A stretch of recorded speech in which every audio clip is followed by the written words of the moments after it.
The thoughts, views, and comments expressed by the hosts, guests, and callers on Beyond the Headlines are not necessarily those of management, ownership, or production unit of the Verizon Media Group. Beyond the Headlines is a production of ILTV Studios and cannot be reproduced or represented in part or entirety without express written permission of the Verizon Media Group. Beyond the Headlines is the intellectual property of the Verizon Media Group. Copyright 2021.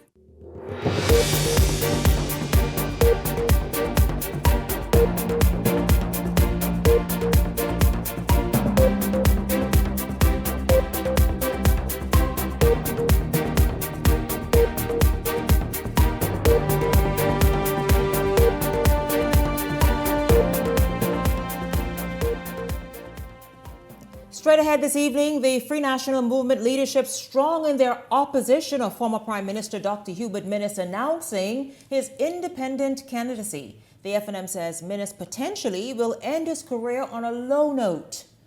The question tonight, though, is the FNM overreaching after they denied Minnis a nomination? We talk about it tonight.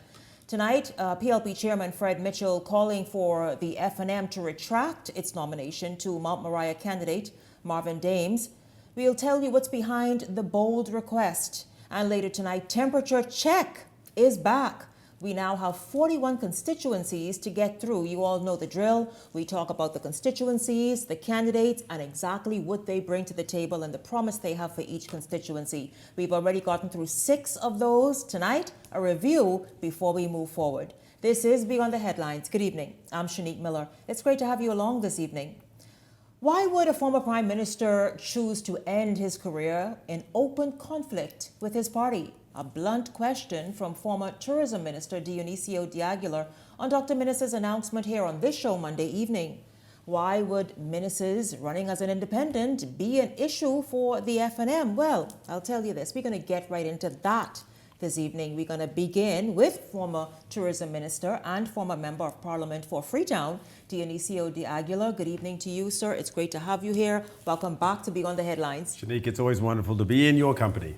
It's good to have you here. Listen, the FNM and its leadership really not mincing words in today, saying that what is Dr. Minnis trying to prove? What's really happening? Why would he, one, put his legacy, his career, his reputation so far, and being an incumbent 4 times over, on the line by going in to run as an independent? Then why would he stand up in this way against the very organization who gave him these major wings that he now enjoys, former Prime Minister and stellar member of Parliament? Why is the FNM so bothered?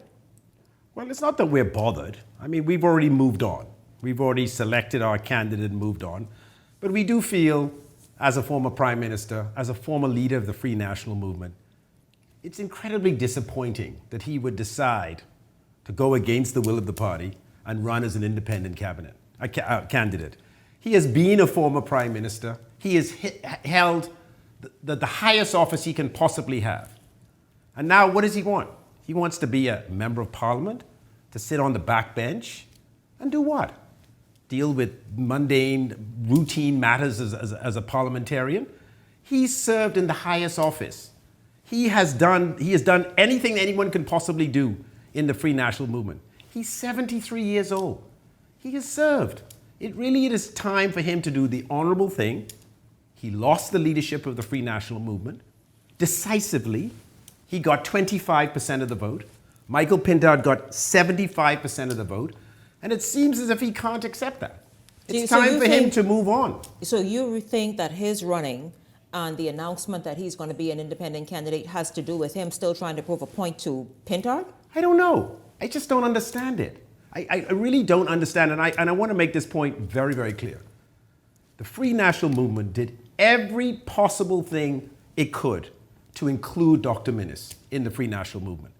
Invited him to caucus meetings. Invited him to participate in the opposition, in the House, in the House in opposition.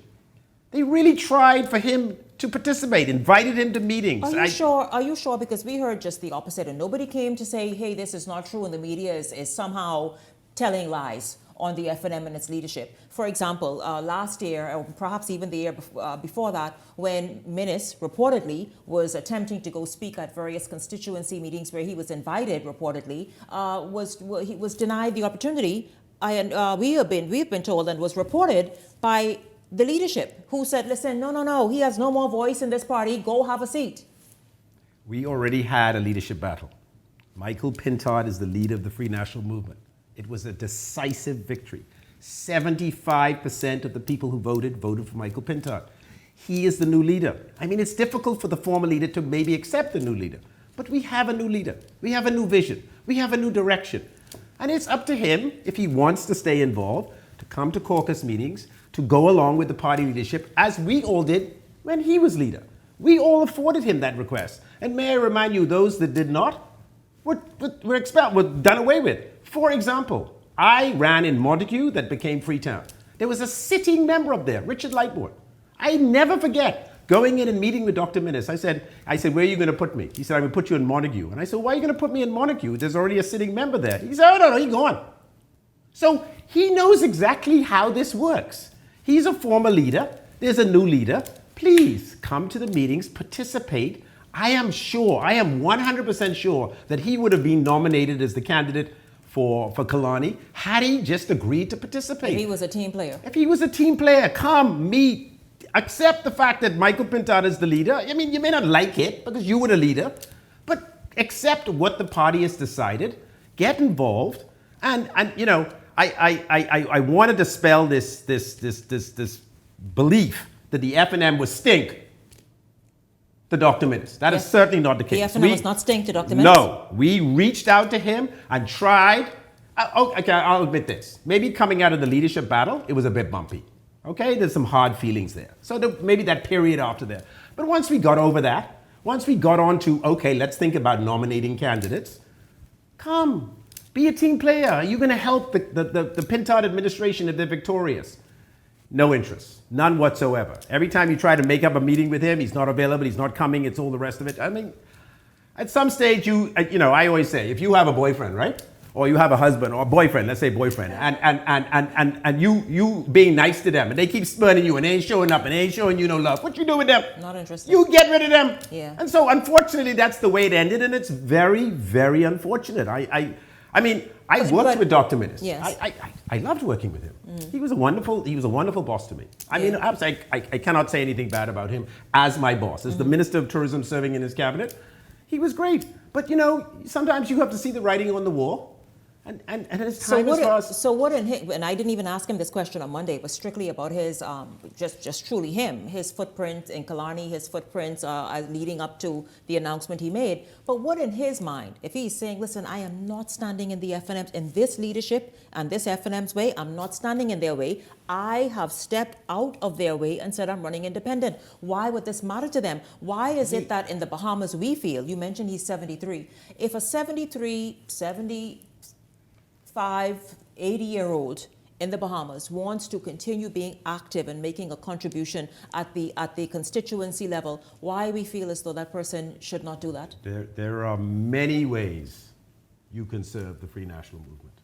Many ways. You can take the highest office, you can serve in the Senate, you can serve on boards, you can serve in many programs that the Free National Movement have, as people are finding, right? So, you know, I just think that his time is, and the fact that he's a former leader of the Free National Movement is important. Mm-hmm. I mean, it is impactful. And so the fact that he's deciding not to participate in the Free National Movement, to step out but still run, and then he's going to be expelled from the party because if he nominates in Kalani, where we have a ratified candidate, the Constitution of the Free National Movement says he is instantly expelled. I mean, come on. You were the leader of the Free National Movement. You were an FNM Prime Minister. Do you really want to end your career this way? And all you had to do, I mean, for the life of me, I can't understand why he didn't do it. All he had to do was to participate, to get involved, to show some love towards Michael Pintard and his team, to be engaged. And he didn't. And so when you're spurned, the decisions ended where they ended. Did you have an opportunity to one-on-one say this with him, or on the phone, anything that listen, Dr. Minnis, let's talk for a moment. This is Dionisio to Hubert.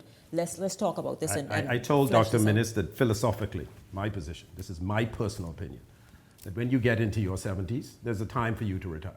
And that's my personal belief. That's not the belief of anybody else. That's my personal belief. I don't think anybody at that age should be running. That's my personal belief. What about elsewhere? We see men and women well into their 80s active in the front line of politics. I fundamentally believe that there are you got to make room for younger, more energetic people to take the position. That's just my view. I mean, people may not agree with that view, and obviously Dr. Minnis doesn't, and clearly Donald Trump doesn't, and there are people around the world that don't agree with this. But it's my view, if you've done as many years as, say, Dr. Minnis has done, there's a time to say, okay, let me pass it on to a younger generation. Let me allow them to have your chance. I mean, in most businesses, in most companies, you're forced to retire at 65. Why don't we have that in politics? Certain countries have politics is exempt. So I'd like to, and everywhere in the world it seems. No, that's not true. Well, certainly if in the you Western, I only know this because my wife is from the Netherlands, but they have a mandatory retirement age for politicians. Well, not in this part of the world, not in the US and stuff. But listen, so Dionisio, question. How much support realistically do you think Dr. Minnis will get in Killarney outside of the FNM machinery? Well, this is people try to change this, but this is a two-party state. There's the PLP and there's the FNM. And history has shown us. Remember, independents have been elected before. But generally, they get elected when one party decides not to run. So we all remember Tennyson Wells. He won that seat as an independent because the PLP decided not to run against him. And so as a result, I think, sadly for him, he's going to get a nominal amount of votes, and he certainly isn't going to win. Oh, you think so? No, I don't. Do you think his presence in Killarney could split the vote for between him and the FNM's candidate? I don't think so. I think that the Killarney is a hard FNM constituency, has always leaned very significantly towards the Free National Movement, and I think the Free National Movement will prevail quite decisively in that constituency.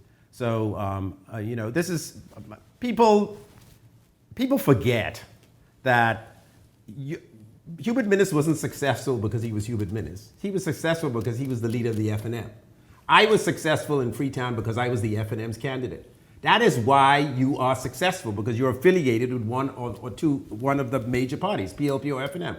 And many third parties, the DNA, the CDR, the COI, will attempt and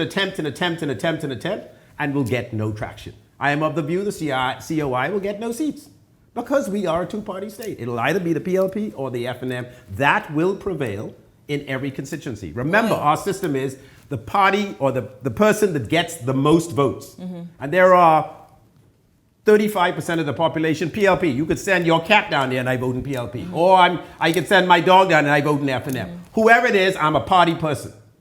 And so it's just very hard to overcome that. And so as a result, he will not prevail. He will be unsuccessful. Wow, you called and it'll be a sad finish to a stellar career. You called it here tonight. You, Dionisio de Aguilar, and I saw Peter Turnquest as well in an article in the top story in the Tribune. And then, of course, we saw FNM leader Michael Pintard in the news tonight. You all saw that, saying that, listen, Dr. Minnis, stop your distraction, step down. But tonight you went further. You said he will not even prevail. He will not prevail. I mean, there's no doubt. If every party is fielding a candidate, the FNF has Michael Abana Ellis, the PLP have their candidate, the COI have their candidate. There's no way he's going to prevail because of this, 30 to 40% of the people in the country are FNM, and they hard FNM. And 30 to 40% of the country is PLP, they hard PLP. No matter who you send, they voting for them. Mm-hmm. And I think, I think that percentage is coming down over time, maybe 35% now. But I think it's just impossible for an independent candidate with both parties fielding a candidate. It's difficult for him to overcome that institutional support. If he's unsuccessful, would you reach out and try and really then try and help and lift his spirits? Because after he's been a great MP and people speak highly of him in Killarney, and he wants to continue with that. I love Dr. Minnis.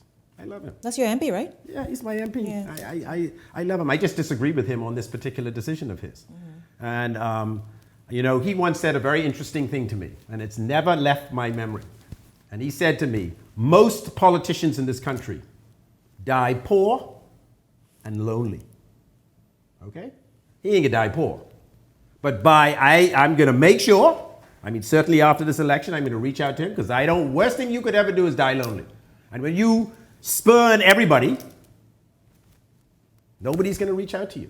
But I think, notwithstanding his decision now, and notwithstanding his decision to run, and I hope at the last minute he changes his mind. I really do. I really do. Because it would be a pity for him to be expelled from the Free National Movement. Given the fact that he's a former prime minister, a former leader of the party, that would be a devastating pity. So I'm hoping that he changes his mind at the last minute and says, you know what, I've seen the light, and I'm just going to stay this one out and let the younger people sort it out amongst themselves, and I will. We detest the thought of someone like you moving on the side for the younger people. I think that you should be there to continue on and let. Yeah, you can. That's what I was going to say. He can assume an elder statesman role. Yes. We always reach out to former Prime Minister Hubert Ingraham. Guide us. What do you think? What are your thoughts? We reach out to all a lot. But y'all weren't doing that to Dr. Minnis. Let's be fair. The FNM did, okay, by all appearances. Well, I think when after the 2021 general election, and then we had a leadership battle, and Michael Pintard prevailed the first time, and then a couple of years later another leadership battle broke out, and Michael Pintard again prevailed very decisively. That was the time for the mature elder statesman to reach out, shake your hand, well done, welcome aboard, good luck. How can I help you? And how can I assist you in achieving the most important thing, which is victory for the Free National Movement in the next general election? That's what he should have done. That's what an elder statesman does. That's what a former prime minister does. And accept the fact that, my time has come. I've achieved the pinnacle of my career. I've been the Prime Minister of the Commonwealth of the Bahamas. That's a very, very, very select club. But now that has moved on. And I am here to help you and assist you and help the party that helped me to achieve that position. A little bit later after the break, we're going to talk about Fred Mitchell. I want to ask you this question. Fred Mitchell is saying to the FNM, listen, FNM, hi, for your sake and what's good for you moving forward, get rid of Marvin Dames off your ticket. Your thoughts? Tell Fred Mitchell, stay focused on the PLP, okay? This is not the time for him to stay focused on the FNM. I know that's his job, but no one listens to Fred Mitchell anymore. He's become completely irrelevant. Whoa, tell you, irrelevant, he says. Dionisio, listen, I've invited you back before when you were here before because you got fire in you. That is not, no pun intended. But yeah, no, you could come and give some good analysis. Tell him to stay focused on Dr. Fox, okay? That's what he needs to do. Stay right up there. Go to Foxtel and stay focused on Dr. Fox because I think he's giving him a run for his money. Listen to me. What about Rick Fox? Prime Minister Davis said Rick Fox was trying to knock on the PLP's door. The PLP say, hold up, back up. And this just a minute before he was nominated by the FNM or ratified. What does the FNM say about that? We welcome Rick Fox into our party, and he will prevail in Garden Hills. So, Dionisio, you're the best. You're the best. Dionisio de Aguilar, a senior statesman in the Free National Movement. Of course, a prominent businessman here, but in this instance, one of the leadership, among the leadership of the Free National Movement. Thank you, sir, for being here this evening and speaking on what has become a major story, major discussion in many quarters, even online. The leadership of the FNM saying, Dr. Minnis, what's up, man? You're stepping out of turn again. Come on. Say, come home. I can ask Doc if he coming home, because that's what I can ask him. Thank you so much, sir. Thank you. Thank you so much, Shanique. It's always fun to be on your show. It's fun to have you, always. This is Beyond the Headlines. When we come back, you heard me ask him the question. PLP Chairman Fred Mitchell say, hold up, Michael Pintard, Dionisio de Aguilar, get rid of Marvin Dames. We'll tell you why he's saying that after the break.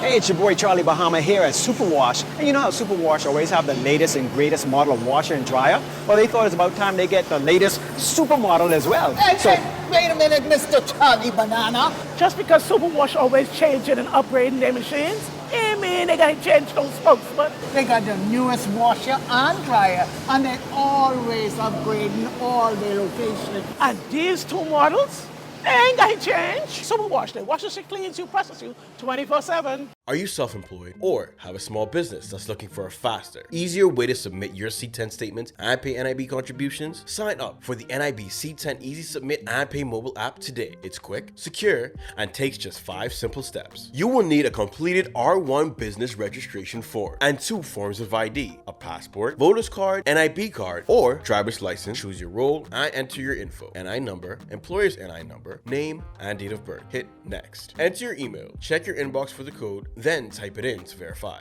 Upload the R1 form and your 2 forms of ID and tap submit. Track your application anytime by tapping check status. Once approved, you'll get your confirmation and PIN by email within 24 to 72 hours. Return to the app, tap register now, set your login details and enter your final code. That's it. You're now ready to manage your NIB contributions anytime, anywhere. Self-employed persons, small business owners, skip the line, save time. Download the NIB C10 Easy Submit and Pay mobile app today. Introducing the Easy Renew portal, brought to you by the National Insurance Board. Renewing your national insurance card has never been easier. I can renew our cards right from the comfort of our home. And it's so convenient. Wow. Whether you're at work or studying hard at the library, even when you're on the go or enjoying retirement. This is so easy. Day or night, the Easy Renew portal is there for you. Easy Renew portal. Convenience at your fingertips. The Nassau Florist on Dalswell Street. We've been the keepers of your most beautiful messages since 1952. As Nassau's oldest florist, we don't just sell flowers, we craft the moments that words alone can't reach.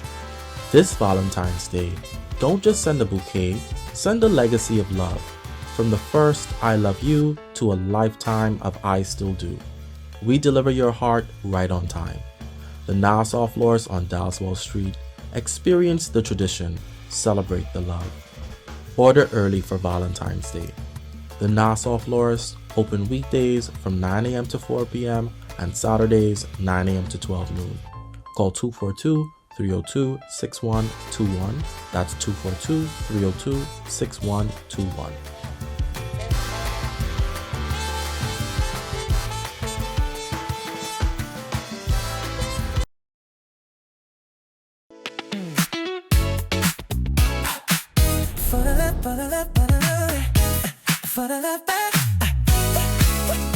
My name is Jonathan Ellis. I've been a pilot at Western for 2.5 years, and I'm really passionate about aviation, and I love that Western Air's given me an opportunity to pursue my passion by allowing me to fly the aircraft.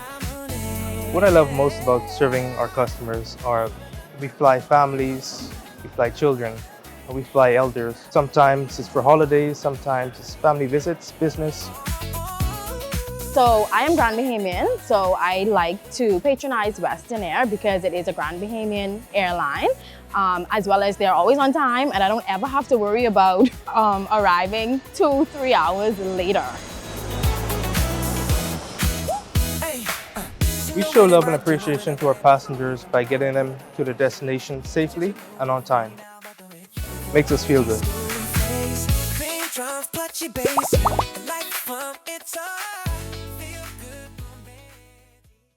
This segment is brought to you by EV Motors Fleet Sales Division. For 2026 commercial vehicles, call 821-2403 today.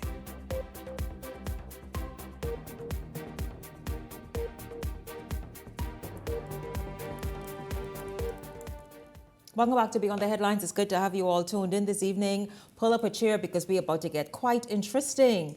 So, of course, Dionisio has left the building. So now everybody come out with, let's just see what they think, right?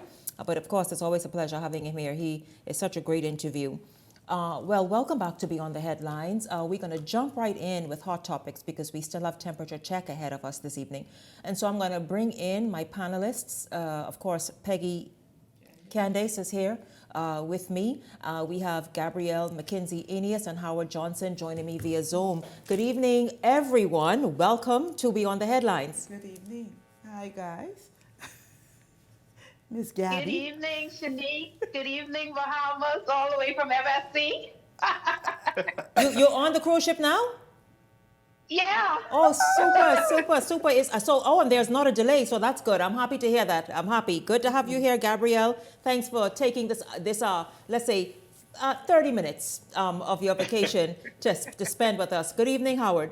Hi, Good evening, Shanique. Good evening, colleagues. Good evening, Bahamas. And Shanique, just a quick shout out to my good friend, Miss Cedar Knowles. She is a longtime watcher of this show, and she is over there at Lyndon Pinland International Airport working in protocol. So Cedar Knowles, a special hello to you from all of us. Hello, Cedar Knowles. Hello to you there at LPIA. Thank you so much for watching. And of course, to everyone watching wherever you are, in the Bahamas, outside the Bahamas, in Grand Bahama. That's Bahamas, right? But I just want to single them out because they love watching the show. Everyone who is watching, it's so good to have you all tuned in. We're going to have a lot of fun, of course, in this political season. You saw at the top of tonight's show, Dionisio de Aguilar, one of the leadership in the Free National Movement, leading the call today.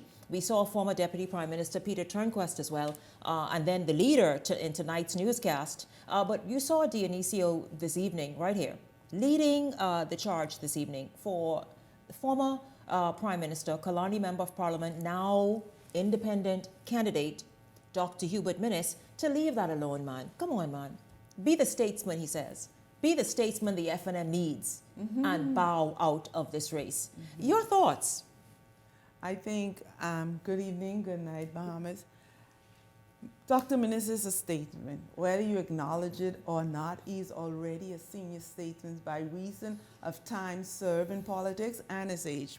The English says 73. I think the FNM is showing how bothered they are because they know that with the number of candidates in Kalani and 2 FNMs running in Kalani, those very important FNM votes shall be split. And the outcome more than likely will be a win for the Progressive Liberal Party. I think that is their greater concern because if they were paying attention, everything Dr. Minnis was doing via social media suggests and point to that he would be running as an independent. He said that he would be on the ticket for Kalani. He wasn't hiding anything. He wasn't pretending. And so today, after announcement, you all bought it? Why didn't you reach out before? And this shows just how interested the members and leadership of the Free National Movement is in people who are just not pleased with what is going on or about to leave. They don't value these persons who have served the party for many years. Gabriella. Well, you all, there's only so much reaching out you can do. I think Dr. Minnis's announcement isn't still quite solidified yet until he officially nominates as the candidate. There's still time for him to change his mind. But I do think he is definitely showing do as I say and not as I do. Because similarly to Dionisio de Aguilar, Dr. Minnis gave me some advice when I didn't win a particular race that I was running for. And he said, well, Gabby, throw your support behind that leader now at the time. So I think this is time for him to take his own advice. Throw your support behind the party that you served as leader. Go out in the best way possible. Take on that most senior role that they have to offer. Preserve your legacy. Why are you trying to act like Dr. Minnis is 95? There's still a chance that he that's could the party lose line. And he is gone, Shanique. He has been there so long. Come on, man. You have that winning streak. It's like how the Pats just lost the Super Bowl just now. Like, come on, you don't want to end your Dr. career Minnis wants that to suck way, it to y'all. Well, Shanique, here's what's a part of Bahamian culture, right? We always want to tell other people what to do, but we ain't want nobody tell us what to do. And we don't necessarily, and people can tell us what to do, give their view and opine, but they don't necessarily have to take said advice. So here's the thing. We all give our views. We're here on the show giving our views and opining, right? All the time. Everybody that's raging in the battle on social media about whether Dr. Minnis should stay or go, it's all a part of a healthy democracy. At the end of the day, we can give our views, but we can't make that choice. Yes. It belongs to Dr. Minnis. His legacy, how he goes out, all of these things are the sole choice of Dr. Minnis. Yeah. And guess what? Mr. Turnquest was right today. Mr. de Aguilar was right. Brent Simonette was right. Everybody is right when they say Dr. Minnis' time is up. They were right. Dr. Minnis' time is up as an FNM candidate. Yes. That's the only thing that's up as. That's the only thing that they can control. Dr. Minnis will love you tonight for saying that, Howard. Is Dr. Minnis' time is up as an FNM candidate. If Dr. Minnis wanted to start his own party, be a DNA, join the UNC, revive the BDM with Cassius, be a PLP or anything else, that's Dr. Minnis' choice. Yes. His time is only up for as a candidate for the Free National Movement, and no one else can make that choice for him as to what he does with his political future. You know, regardless of what he does, even if he decides to bow out, whatever it is, I just don't want us in this nation to continue pushing the narrative of, oh, he's 73 or this one is 80. Listen, if you are still resonating, if you still have the energy and still have the ideas and a vision to help steer this country in a direction that it needs to go into, let's all come to the table. But this is, and that ain't nothing in the FNM party with me saying that. That's just me as the host saying, let's build our nation together. You know, but listen, I hope you all listen to this. Now, this is real tight. Gabrielle, I want to hear your point of view on this in particular, right? PLP Chairman Fred Mitchell is calling for the FNM's candidate for Mount Moriah, Marvin Dames, to be axed from the party's ticket. He says that it's in relation to the Epstein files that names several Bahamian businessmen. Let's take a listen and then we'll come back and talk about it. The saga of the Epstein files wants to reach into the Bahamas, and the Tribune reports that an FNM candidate is responsible for what is surely a libelous attack on two Bahamian businessmen. The FNM, in my view, should withdraw that candidate forthwith as not fit and proper.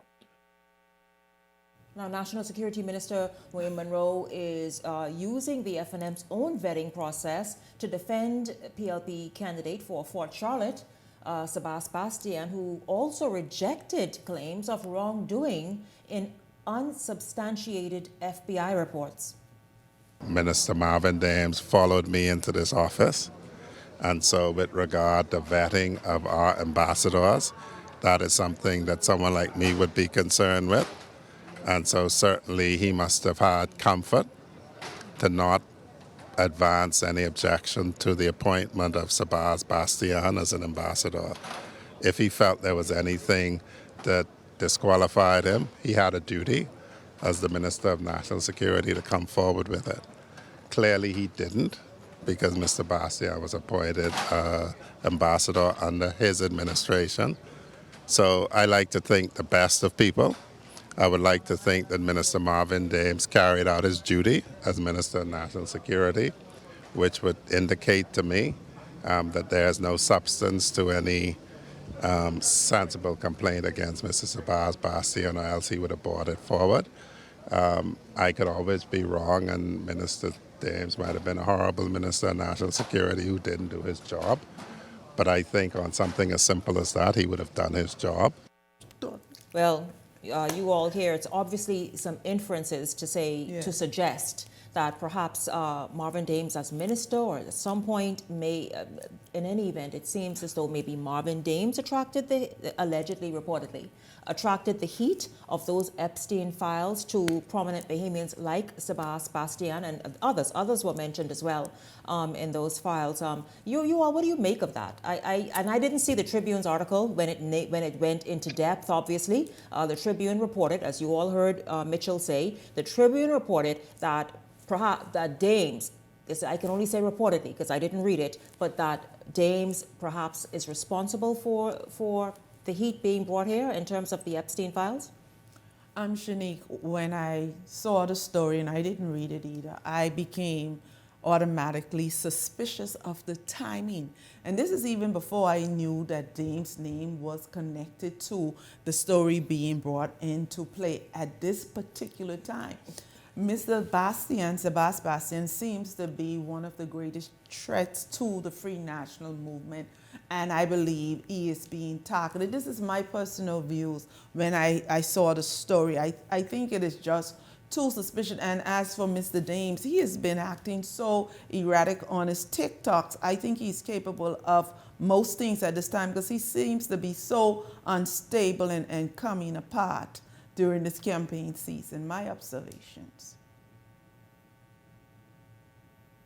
Well, ladies and gentlemen, I don't want to be tepid on the matter. I've not read into it, so I don't like to give opinions on things that I have no real information or knowledge about. But based on the surface and what I saw going forward, I think that during this political season, we're going to see a lot of things surface as we've seen before. We're going to see a lot of people sort of trying to use information. Maybe they've kept these files, maybe on all political fronts. Maybe it's something because people are going to feel threatened by superstar candidates. And there are this political season is filled with some superstar candidates all around. So I don't think this is going to be anything new or anything we've seen the end of. I will, however, do my due diligence, Shanique, and viewers, and go and read that story deeply and hopefully get back to you all with a concise opinion on that. Yeah, Shanique, I've gone through it and I've read the stories, and I've been reading it from here in the United States with, all of the stuff that's going on with the politicians here who are mostly caught up, and a lot of other prominent people who are caught up in this Epstein file saga, right? But there's one thing I want to say about this whole Epstein files thing.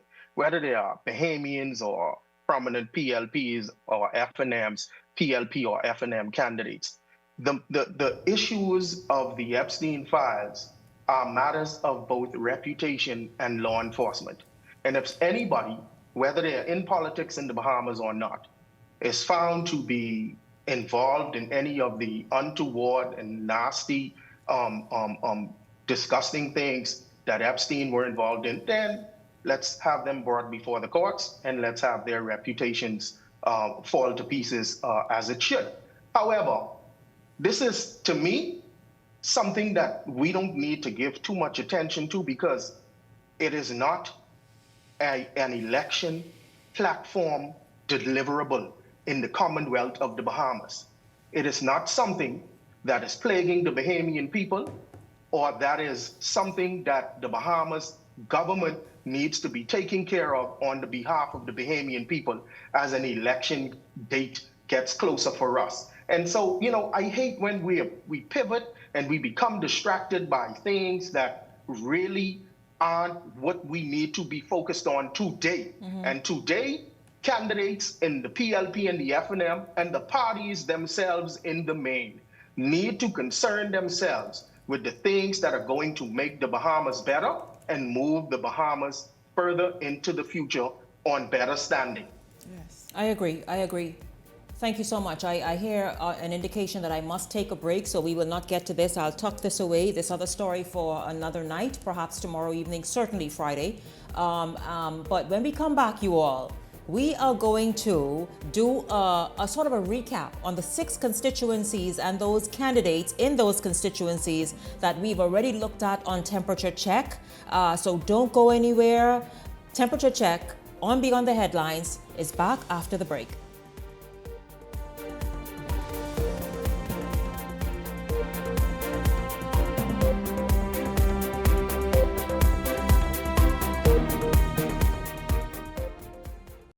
Once something becomes the common behavior, it is the common behavior. When you operate at that level, personal emotions simply cannot float to the top. For the average normal person that goes to the store, things like that affect us.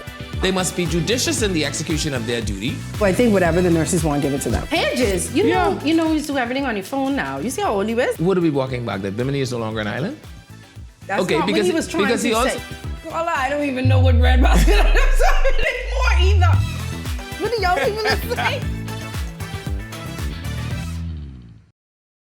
Okay, guys, this is what we doing today. We training for the bounce back. This $150K payday. Y'all ready? Yes. Y'all sweating today. Give me a 2-ball. 10. Give me another 2-ball. 15. You spin, right? It don't look so. It's 10K. Name these games after me. Full Dragon, Blue Dragon. Cinema Classic. Cinema Classic. Yeah. Put that parlay in. Put that in. You know, Jalen Brunson disappointed us last time. You want to walk for this or you want to run for this? Good pace. Good pace. Not too much water. Put it down. Let's go. It's the Bounce Back 150K payday. Big wins for 10 weeks straight. 15K every week. 10K to a lucky winner. Visit islandluck.com for more info. Island Luck. Winners live here.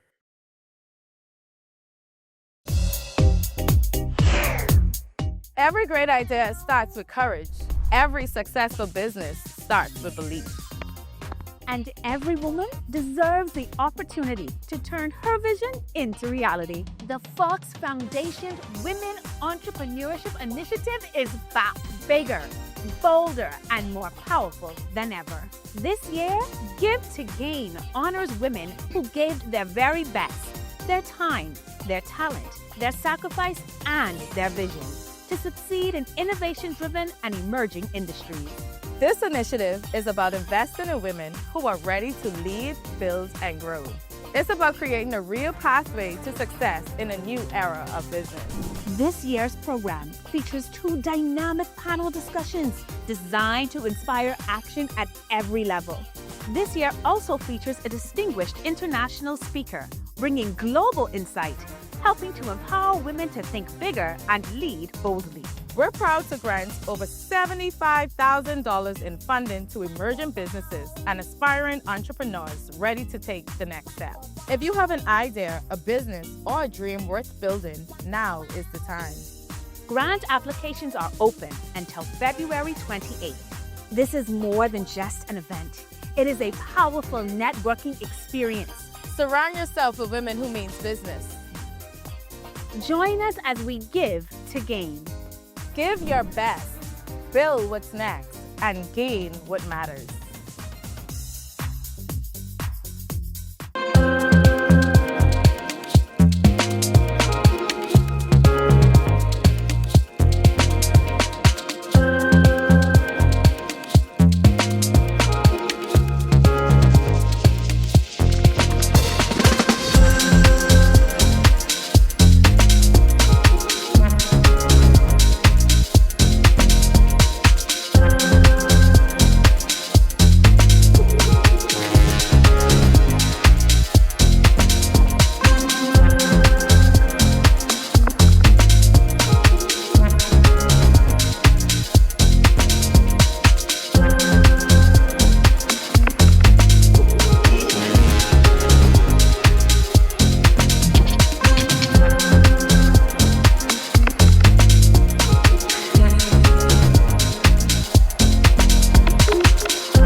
This segment is brought to you by EV Motors Fleet Sales Division. For 2026 commercial vehicles, call 821-2403 today.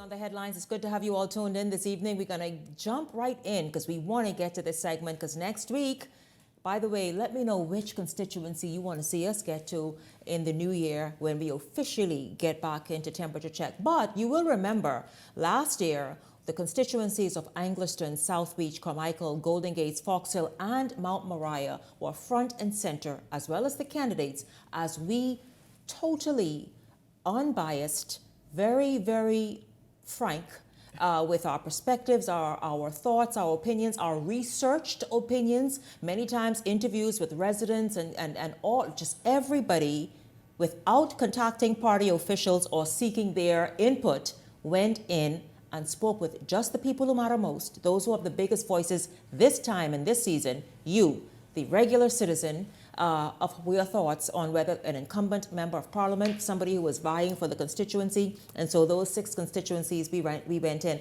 I want to do a recap this evening, you all. When it came to Anglestone, what are we saying about the incumbent? What are we saying about Heather McDonald? What are we saying about Faith Presenti of the Coalition of Independents? Well, we, of course, senior woman, Anna Martin, I understand she from hearing from her, this would be her 9th time Wow. being ratified as the candidate, and we know that she have a strong history and relationship. And so Miss Young, Miss McDonald have great mountain to climb, but I also see she continue efforts on the road campaigning, so kudos to her. She is very positive in her posting, very optimistic, and so I think she is the future. She just got to stick with it. Well, I wasn't here when you guys did Anglestone, but I've been down in the watering hole a few weeks ago. Anglestone is one of my favorite food spots because I grew up in Anglestone. And Anglestone, from what I understand, is not pulling away from senior woman Glennis Hannah Martin.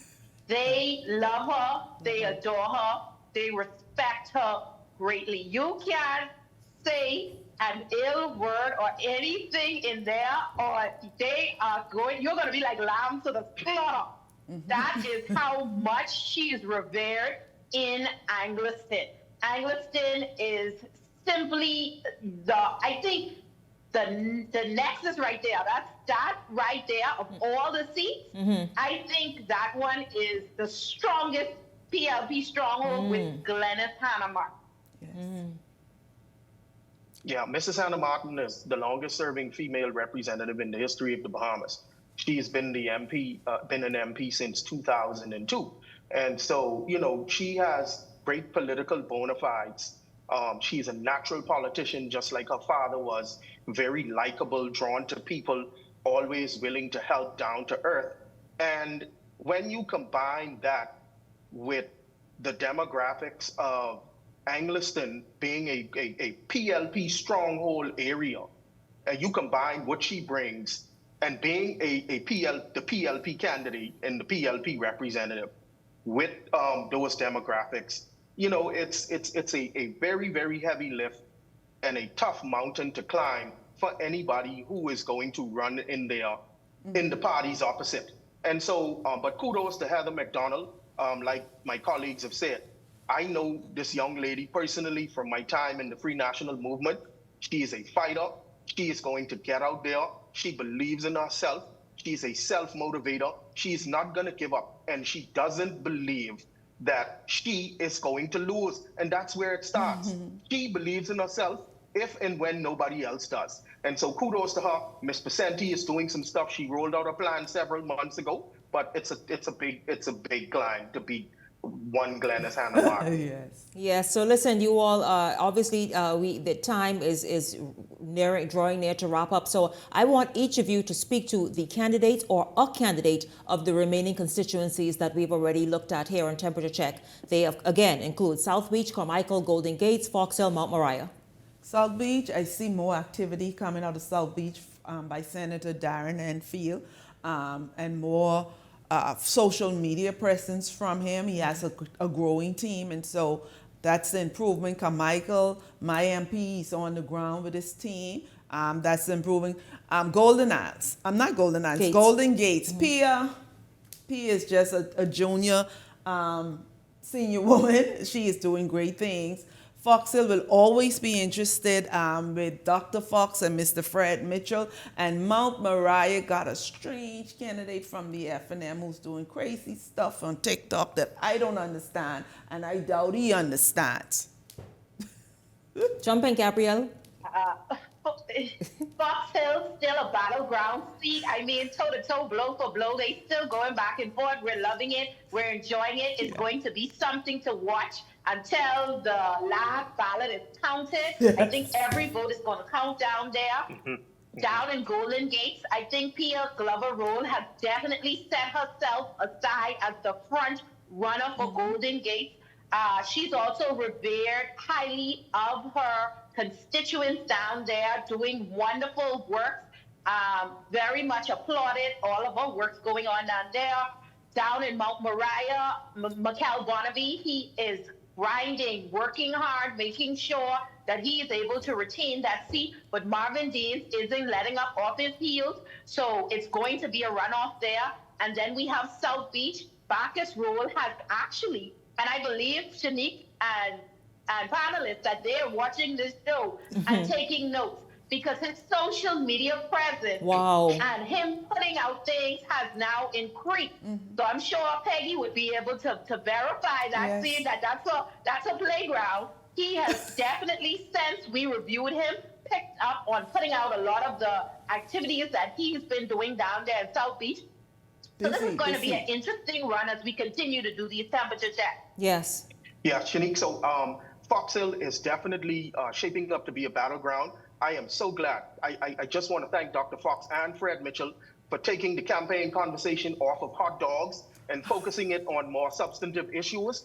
So that's going to be a battleground that's going to come right down to the nitty-gritty, I believe.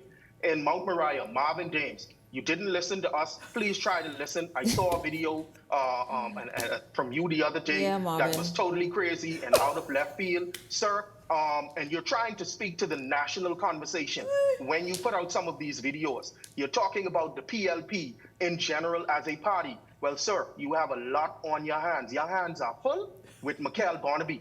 Focus your campaign on Mount Moriah and stop trying to focus on the national conversation. Please, in South Beach, I see that Darren Henfield is trying to pick up the pace in terms of being on the ground. He's getting out there more. I'm seeing that. I'm talking to people who are saying they're seeing him around. The social media is coming up. But Barkas is out there doing his due as well. And so that's going to shape up to be something. I think Peter Glover still has the edge in Golden Gates. And I still believe that Keith Bell has the edge in Carmichael. Yes. Listen, I thank you all so much, guys. I don't know if you all want to call it now. By the way, so we did it. When we said it, we say, hey, are these seats leaning PLP, leaning FNM, leaning COI, or too close to call? We want to just quickly sum up the six and see, and just before we wrap up tonight. Fox Hill too close to call, the others PLP. Gabby? Fox Hill, too close to call. That's another one. Which one do you think? I think every other I think all of the other ones are actually leading PLP as well. I think Fox Hill is the closest one to call. Yeah, Fox Hill too close to call. Anglestone, I'm going to say, is hard PL in the PLP column. And I believe the rest are leaning PLP at this time, as we are now casting in the present. We are now casting in the present. Yes. At this time, the rest of those seats are leaning PLP. At this time, as it stands right now. Listen, I think you can get a lot more of that in Temperature Check every Wednesday. We may have, like Justin and I were talking, we may have to double up because this is only 6 and there's a remaining, I think, 23 that remains for the total of 41. And so we're going to have so much fun. So much fun. And by the way, we have, 36. how many? 36. 36 rather, yes. 36. We have new gear, by the way, y'all. New gear, new Temperature Check gear. Look out for it. Look out for it. That's all I'm saying. Look out for it very soon. But I thank you all so much. At the top of tonight's show, Dionisio Diaguila, thank you very, very much for being here this evening. And of course, this wonderful Hot Topics panel / Temperature Check experts. That's right, these panelists. Thank you so much, Peggy Candace, Gabrielle McKinsey-Eneas, and Howard Johnson. Thanks to you. And a huge thank you to all of you for tuning in this evening. I certainly enjoyed having you along, and I look forward to seeing you right back here tomorrow evening. For the entire Beyond the Headlines team, I'm Shanique Miller. Make it a great evening, everyone.